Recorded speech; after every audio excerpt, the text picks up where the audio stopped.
Hello friends, आपल्या सर्वांची आवडती मालिका बाई तुझा आशीर्वाद या मालिकेच्या आजच्या सोमवार 4 मेच्या एपिसोडमध्ये एकानंतर एक जबरदस्त ट्विस्ट आले आहेत. आणि सगळ्यात मोठा ट्विस्ट म्हणजे आपल्या यशादाचं लग्न ठरलंय. काही दिवसांपूर्वी यशादा हा आपल्या कुटुंबाबरोबर मुलगी पाहायला गेला होता आणि त्या मुलीने यशादाला पसंत केलंय. संपूर्ण घरदार हे आनंदाने नाचू लागलंय. धोंडियांना, यशादा, पाण्या, धन्या सगळे आनंदाने नाचत होते आणि त्यांचा हा आनंद पाहून सुलभात त्याला काही कळलंच नाही. तिला असं वाटलं हे पेताड दारू पिऊन नाचतंय की काय, आणि आता लवकरच आपल्या यशादाचं लग्न होईल असंच वाटतंय. आणि दुसरीकडे राजा आणि अवनी या दोघांची पुन्हा एकदा भेट झाली आहे. मग आता एकाच वेळेस या घरामध्ये एक नाही तर दोन दोन सुना येणार का? दांगट परिवाराला चक्क 2 बायकांचा आशीर्वाद मिळणार का? हे पाहायला मजा येणार आहे. मग हे सगळं नेमकं घडलं तरी कसं, हे जाणून घेण्यासाठी हा व्हिडिओ शेवटपर्यंत नक्की पहा. फ्रेंड्स, आजच्या एपिसोडच्या सुरुवातीलाच राजा त्याच्या टॅक्सीमध्ये एका पॅसेंजरची वाट पाहत असतो आणि विचार करतो, एवढा वेळ का? या पॅसेंजरला ना इतका उशिरा आल्यामुळे दंड लावायला पाहिजे. आणि तेवढ्यात त्याच्या दारावर कोणतरी नॉक नॉक करतं. राजा हा खिडकीतून बाहेर पाहतो तर एक खूप सुंदर मुलगी असते आणि राजा तिच्याकडे पाहतच राहतो. राजा तिला गाडीचा दरवाजा उघडून बसायला सांगतो. वेलकम वेलकम म्हणतो, खूपच प्रेमाने वागतो. ही मुलगी छान दिसत असते आणि गाडीत जाऊन बसते. राजा हा तिला विचारतो, मॅडम कम्फर्टेबल ना? ही मुलगी हो म्हणते आणि ही मुलगी त्याला कॅबचा OTP सांगते, 9561. राजाला असं वाटतं की ती राजाला मोबाईल नंबरच देते. तो म्हणतो हो हो 9561, पुढे काय? तर ही मुलगी सांगते OTP आहे तो, काय मोबाईल नंबर नाही देते. राजाची बोलतीच बंद होते. राजा मात्र खुश असतो. त्याला असं वाटतं ही पोरगी आपल्याला पटू शकते. आणि राजा मस्त गॉगल्स लावतो आणि तिच्याशी बोलण्याचा प्रयत्न करतो. कसं आहे, कम्फर्टेबल आहात ना? ही मुलगी त्याच्याकडे आश्चर्यकारक नजरेने पाहते आणि त्याच वेळेस या मुलीचा बॉयफ्रेंड गाडीत येऊन बसतो. राजाला समजतं हिचं तर आधीच जमलंय. राजा हा डोळ्यावरचा गॉगल काढून ठेवतो आणि विचार करतो हा पण चान्स गेला, आणि त्याची कॅब ही त्याच्या डेस्टिनेशनच्या दिशेने पुढे निघते. तर इकडे अवनीच्या घरी महेश तिला हाका मारत असतो, अवनी आवरलं का? अवनी आवरलं का? पण अवनी त्याच्या एकाही प्रश्नाचं उत्तर देत नाही. चंद्रकांत नाश्ता करत बसलेला असतो आणि चंद्रकांत त्याला म्हणतो, तिच्या मागे लागू नकोस, चल नाश्ता करून घे. महेश नाश्ता करायला बसतो आणि म्हणतो, बाबा ही अवनी ना काहीच ऐकत नाही, तुम्ही तिला जास्तच लाडावून ठेवलंय. चंद्रकांत चिडून म्हणतो, ए महेश काय वेड्यासारखं बोलतोय? आता 4 दिवसांनी ती लग्न करून जाईल, मग तिला पाहण्यासाठी सुद्धा तरसशील, आणि आता म्हणतोय की जास्त लाडावून ठेवलंय. चंद्रकांत महेशला विचारतो, तू विवांसाठी आणि तुमच्यासाठी हॉटेल बुक केलंय ना? महेश सांगतो, हो हॉटेल बुक केलंय, पण विवान म्हणत होता नाशिकमध्ये आमची प्रॉपर्टी आहे, आपण तेथेच राहूया ना, हॉटेलची काय गरज आहे? तर अवनीची आई म्हणते, अरे हे काय बोलताय तुम्ही? लग्नाच्या आधी मुलगा आणि मुलगी एकाच घरात राहणार, हे कसं चालेल? तर चंद्रकांत म्हणतो, अगं बाई 2026 सुरू आहे आणि तू कोणत्या जमान्याच्या गोष्टी बोलतीये? आणि काय प्रॉब्लेम आहे? उलट दोघे एकाच घरात राहिले तर एकमेकांशी बोलतील, त्यांना एकमेकांचे स्वभाव कळतील, अवनीच्या मनात ज्या विवाहांबद्दलच्या शंका आहेत त्या दूर होतील. उलट चांगलं आहे. आणि कोठे ते दोघे एकत्रच घरात राहणारे एकटेच, त्याचे आईवडील असतील, स्वाती महेश असतील, उगाच टेन्शन घेऊ नको. अवनीची आई सांगते, पण आज अवनीचा मूड काही ठीक नाही आहे. महेश विचारतो, आता काय झालं तिच्या मूडला? तेवढ्या स्वाती सांगते, काही नाही, तिचं आहे ना अचानक लग्न जमलंय ना, म्हणून ती अशी दुःखात आहे. कारण तिला तिचं करिअर करायचं होतं, पुढे शिकायचं होतं, आणि अचानक लग्न ठरलं म्हणून ती असं वागतीये. तर चंद्रकांत म्हणतो, आता शिकली ना, जेवढं शिकायचं तेवढं शिकली, कोठे ती आणखीन शिकून डॉलर आणि युरोमध्ये पैसे कमवणार होती? तर स्वाती म्हणते, प्रत्येकाचं स्वप्न पैसे कमवण्याचं नसतं ना, काही काहींचं पॅशनसुद्धा असतं. चंद्रकांत खूप चिडतो, स्वातीकडे रागारागाने पाहतो. स्वाती म्हणते, नाही काही नाही. स्वाती ही किचनमध्ये निघून जाते. अवनीच्याही स्वातीला म्हणते, अगं स्वाती, हे पॅशन वगैरे सगळं मान्य आहे, पण लग्नानंतर सुद्धा शिक्षण घेता येतं, करिअर करता येतं, आणि विवाहाने तिला परवानगी दिल्यावर ती हे सगळं करू शकते ना, मग इतकं नाराज राहायची काय गरज आहे?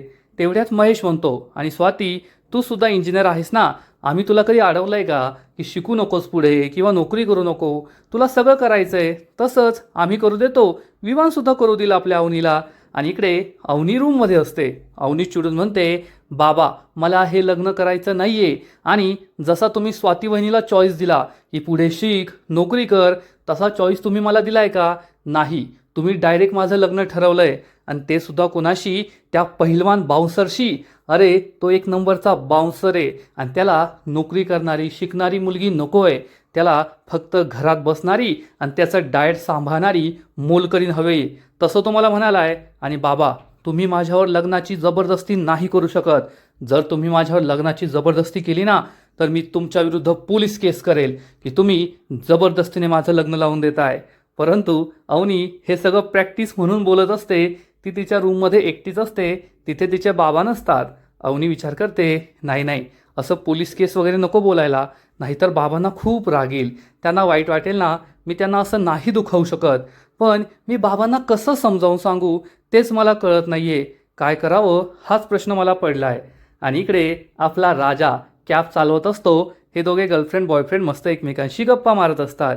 गर्लफ्रेंड बॉयफ्रेंडला म्हणते, तुला माहिती आहे का, ते आपले क्लासमेट होते, त्या दोघांनी लग्न केलं. अरे सोशल मीडियावर त्यांच्या लग्नाची काय हवा आहे, काय त्यांनी ते एक फंक्शन केले, संगीत, हळद, मेहंदी, आणि मग लग्न, त्यानंतर रिसेप्शन. त्यांच्या लग्नाचे फोटोज व्हिडिओज पाहून ना मला सुद्धा वाटतंय की आता आपण सुद्धा लग्न करायचं. राजा हे सगळं ऐकत असतो, आणि त्याच वेळेस हा बॉयफ्रेंड म्हणतो, ए बाई लग्नाचा विषय कशाला काढतीये, तुला सांगितलं ना मला एवढ्यात लग्न नाही करायचं आहे. मला या जबाबदाऱ्या, या सगळ्या मर्यादा वगैरे काहीच नको आहे. त्यापेक्षा आपण लिव्ह इन रिलेशनशिपमध्ये राहू, म्हणजे कसल्या मर्यादा नाही, कसली जबाबदारी नाही, फक्त एन्जॉय. ही मुलगी खूप चिडते आणि म्हणते, जबाबदारी नाही म्हणजे तुझं माझ्यावर प्रेम आहे ना, मग माझी जबाबदारी घ्यायला काय हरकत आहे तुला, आपण लग्नच करायचं. हा मुलगा खूप चिडतो आणि म्हणतो, अरे यार किती छान मूड होता माझा, सगळा मूड खराब केला, ए गाडी थांबव रे. असं म्हणून हा बॉयफ्रेंड राजाला गाडी थांबवायला सांगतो.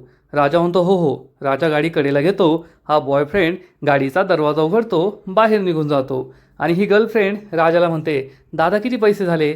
राजा पाहू लागतो तर ही मुलगी राजाला काय 200-400 रुपये देऊन टाकते. राजा म्हणतो, ओ ताई एवढे पैसे नाही झाले. पण ही गर्लफ्रेंड काय ऐकत नाही, गाडीतून खाली उतरते आणि तिच्या बॉयफ्रेंडला समजवण्याचा प्रयत्न करते. अरे ऐकून तरी घे, कशाला चिडतोयस तू, चिडू नको प्लीज, माझं ऐकून घे. परंतु हा मुलगा काही ऐकत नाही आणि या दोघांची भांडणं सुरूच असतात. राजा हे सगळं पाहत असतो आणि म्हणतो, वा रे वा, काय नशीब आहे या लेकाचं, ती पोरगी त्याच्याशी लग्न करायला तयार आहे आणि याला लग्न करायचं नाही आहे, याला जबाबदारी नको आहे, आणि येथे आम्हाला लग्न करायचं आहे. किती वर्षांपासून गुडघ्याला बाशिंग बांधून बसलो आहे, पण कोणती पोरगी आमच्याशी लग्न करायला तयार नाही आहे. देवी आई पाहतेस ना, आता तूच सांग माझ्या नशिबात कोण लिहून ठेवलं आहे आणि कोण मला मिळेल. आमच्या घराला बाईचा आशीर्वाद मिळणार आहे की नाही, कोण बाई आमच्या घरात येणार आहे, हाच प्रश्न राजाला पडतो. आणि राजा पुन्हा एकदा या भांडणाऱ्या गर्लफ्रेंड आणि बॉयफ्रेंडकडे पाहू लागतो. दुसरीकडे अवनीच्या घरी बाउन्सर विमान आणि त्याची आई आलेली असते, आणि चंद्रकांत त्याच्याशी खूप हसून हसून बोलत असतो. त्याच्या तर तो प्रेमातच पडलेला असतो. आणि त्याच वेळेस अवनी ही जिन्यावरून खाली येत असते. अवनीला चंद्रकांतशी बोलायचं असतं, त्याला सांगायचं असतं की तुम्ही जबरदस्तीने माझं विवानशी लग्न नाही लावून देऊ शकत. ती हीच बडबड करत करत जिन्यावरून खाली येत असते. आणि त्याच वेळेस विवानची आई, चंद्रकांत या सगळ्यांची नजर तिच्यावर पडते, आणि अवनीसुद्धा त्यांना पाहते. आणि या बाउन्सरला पाहून अवनी ही लगेच आपल्या रूममध्ये परत जात असते. परंतु तेवढ्यात चंद्रकांत तिला हाक मारतो, अवनी बेटा हे बरं खाली. अवनी थांबते आणि जिन्यावरून खाली उतरते.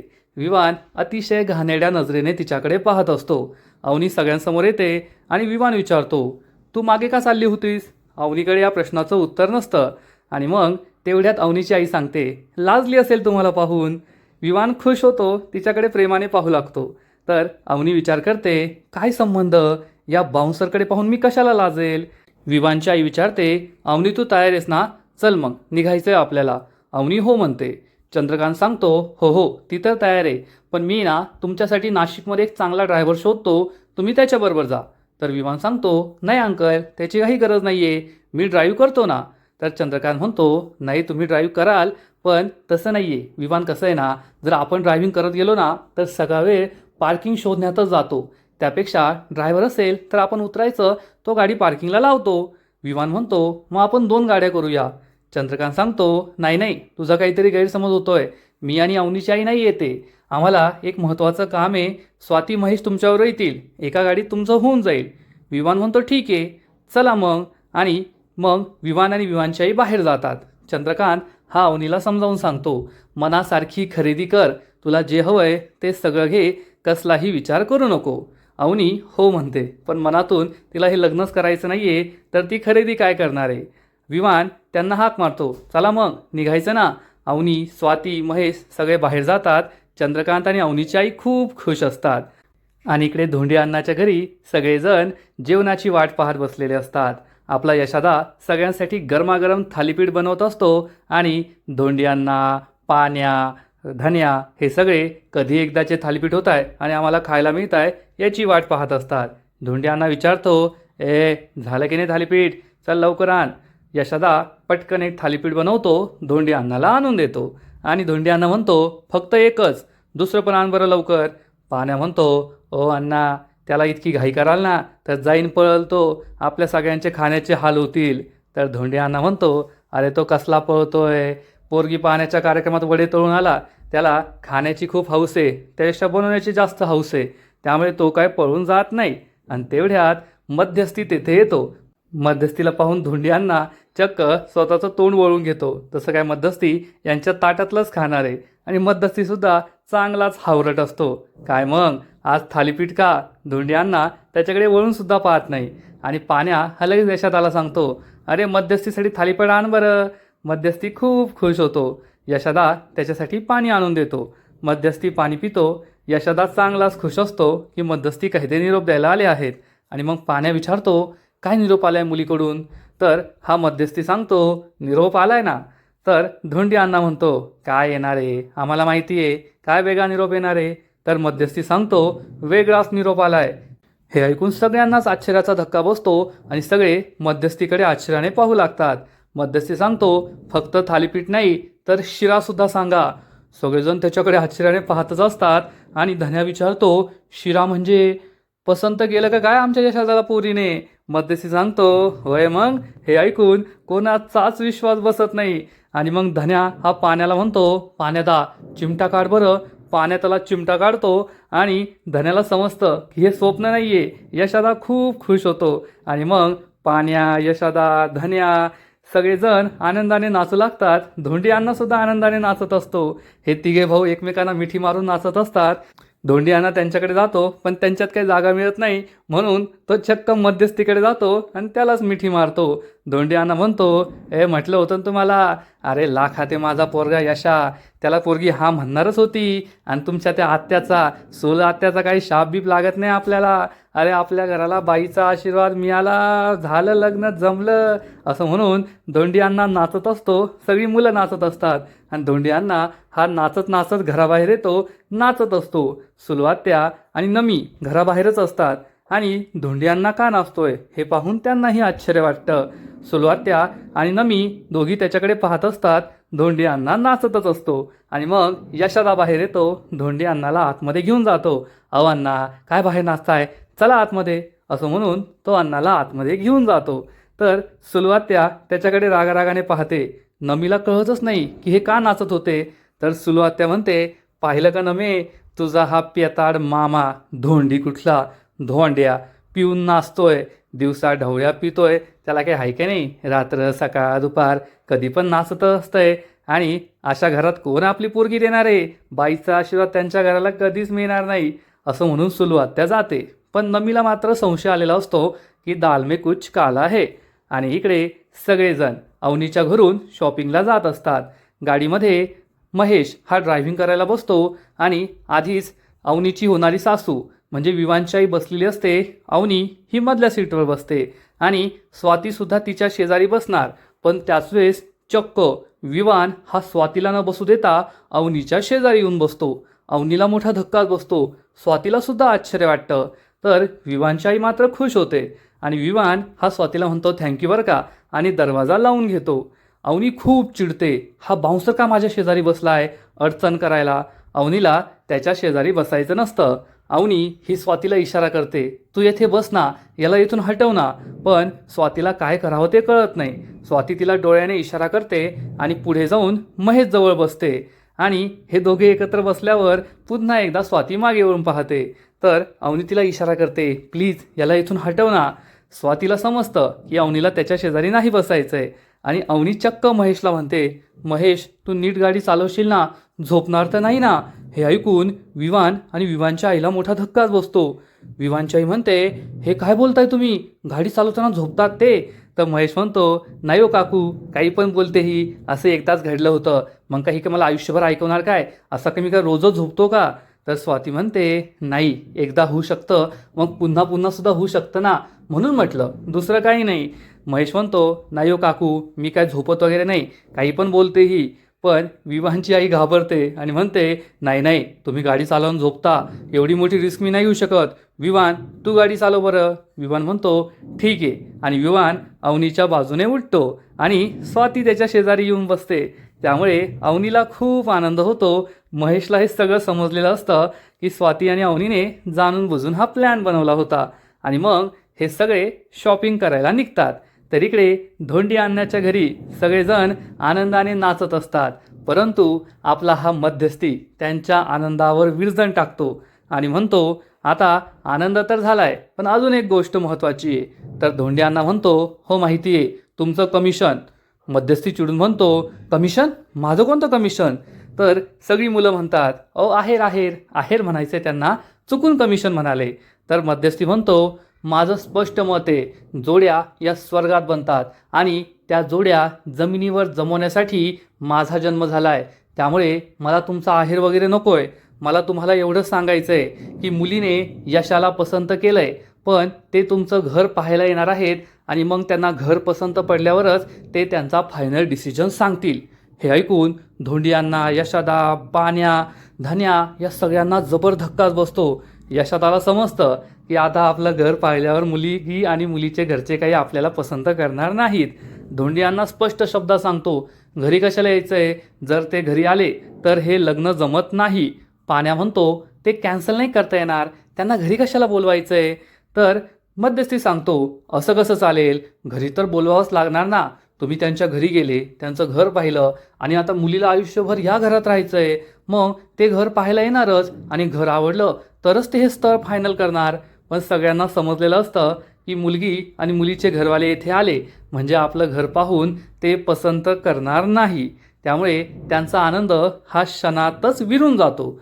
आणि इकडे आपला राजा एका दुसऱ्या पॅसेंजरला घेऊन मस्त राईड करत असतो आणि हा पॅसेंजर चांगल्या स्वभावाचा असतो.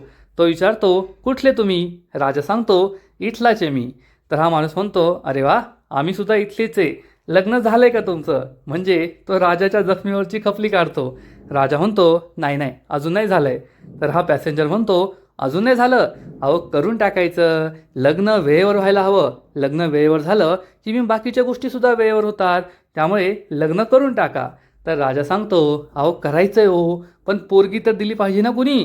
तर हा माणूस म्हणतो, अहो भेटेल, पोरगी भेटेल ना. राजा म्हणतो, आहे का तुमच्या पाहण्यात, सांगा मग.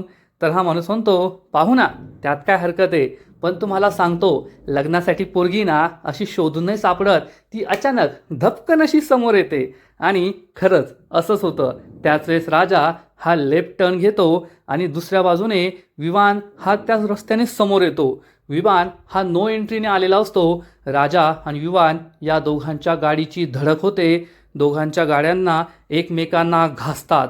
राजा आणि विवानला मोठा धक्काच बसतो. अवनी, स्वाती सगळे घाबरतात आणि मग राजा गाडीतून खाली उतरतो. विवानसुद्धा गाडीतून खाली उतरतो आणि गाड्या घासल्यात हे पाहून राजा विवानला खूप राग येतो. महेशसुद्धा गाडीतून उतरलेला असतो. अवनी, विवानची आई, स्वाती हे सगळं पाहत असतात.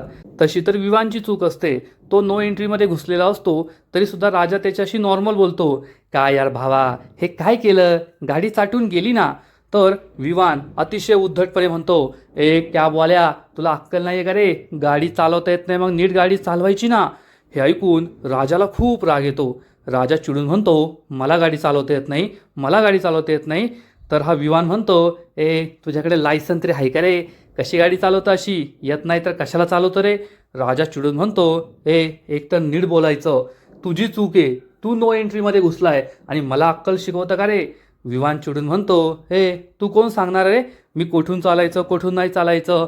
राजा खूप चिडतो आणि या 2 गाडींच्या वरून उडी मारून विवानच्या समोर जातो. एकदम हिरोसारखी एंट्री घेतो. विवान चांगला दचकतो. राजा त्याला डोळे दाखवतो आणि म्हणतो, ए नीट राहायचं.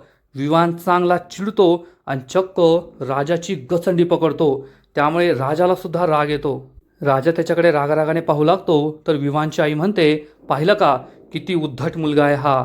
अवनी स्वातीला म्हणते, चल वहिनी आपण खाली उतरूया. तर विवानची आई म्हणते, नाही नाही खाली नाही उतरायचं, तुम्ही गाडीतच बसा, टेन्शन घेऊ नका. विवान त्याला 2-4 इंग्लिशमध्ये शिव्या देईल ना त्याची बोलतीच बंद होईल. तर अवनी म्हणते, पण त्याने जर विवानला मराठीतून 2-4 शिव्या दिल्या तर तुमच्या विवानचं काय होईल. विवानची आई खूप चिडते आणि म्हणते, माझा मुलगा बॉडी बिल्डर आहे. तर अवनी म्हणते, हो चांगलाच बाउन्सर आहे. विवान आणि राजा एकमेकांकडे रागारागाने पाहत असतात आणि आजचा एपिसोड येथेच संपतो. फ्रेंड्स, बाई तुझा आशीर्वाद या मालिकेचा आजचा एपिसोड खरंच खूप भारी होता. राजा आणि विवान एकमेकांसमोर आलेत आणि आता लवकरच अवनी आणि राजाची सुद्धा भेट होईल असंच दिसतंय. आजचा एपिसोड तर भारी होता, पण या मालिकेचा पुढील एपिसोड आणखीन भारी असणार आहे. आणखीन मोठा ट्विस्ट येणार आहे. मग नेमकं घडणार तरी काय, तर पुढील एपिसोडमध्ये आपण पाहू की राजा हा चक्क विवानला टॉमी म्हणेल आणि महेशला सांगणार, या टॉमीला बांधून ठेवा. त्यामुळे विमान खूप चिडणार, पुन्हा एकदा राजाची गचंडी पकडणार. राजा चिडून म्हणेल, पुन्हा एकदा तू माझी गच्ची पकडली, आता तुला काही सोडत नाही. आणि राजा विमानच्या ठोसा मारायच्या तयारीत असेल, पण तेवढ्यात अवनी गाडी बाहेर येईल आणि म्हणेल, थांबा. राजा तिच्याकडे एकटक पाहतच राहणार आणि मग अवनीची जी स्टाईल आहे, तिची जी अदा आहे ना, त्यावर राजा पूर्णपणे फिदा होईल. तिच्याकडे एकटक पाहतच राहील. मग आता हीच राजा आणि अवनीची भेट असणार का, ज्यामुळे त्यांचं लग्न होणार, हे पाहायला मजा येईल. तर फ्रेंड्स, तुम्हाला सुद्धा बाई तुझा आशीर्वाद ही मालिका आवडते का, नक्कीच कमेंट करून सांगा. आणि या मालिकेचे असेच नवीन नवीन एपिसोड, नवीन नवीन अपडेट सर्वात आधी पाहण्यासाठी व्हिडिओला लाईक करा, शेअर करा, चॅनलला सबस्क्राईब करून बेल आयकॉनवर क्लिक करा. म्हणजे या मालिकेचे नवीन नवीन एपिसोड तुम्हाला सर्वात आधी पाहायला मिळतील. खूप खूप खूप धन्यवाद.